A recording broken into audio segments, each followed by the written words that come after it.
Mangal ocağımızın çay ocağımızı buldum.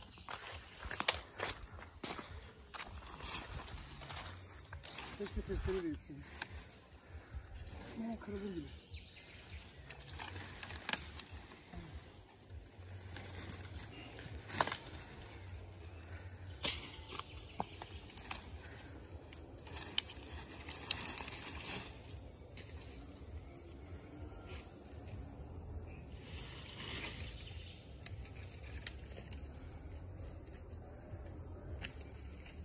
Ben niye böyle bir şey yapıyorum ya?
Birleşmiş Milletler korsan, yakamızı bıraksalar değişecek ortam. Unutmadım unutamam asla, 100.000 sırtlan, 95 Bosna, İran, Irak, Suriye, Lübnan tutsak, Libya, Filistin, Körfez, tüm coğrafyam kıskıvrak.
Elimizde bol geçiyoruz daha çok, her zaman geçiyor. Sikimizde değil onlar, bizden istediğini sizinki gibi ol. Meremimiz yan yol, hedefimiz banknotlar. Elimizde bol geçiyoruz daha çok, her zaman geçiyor. Sikimizde değil.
Bir tane daha atayım mı?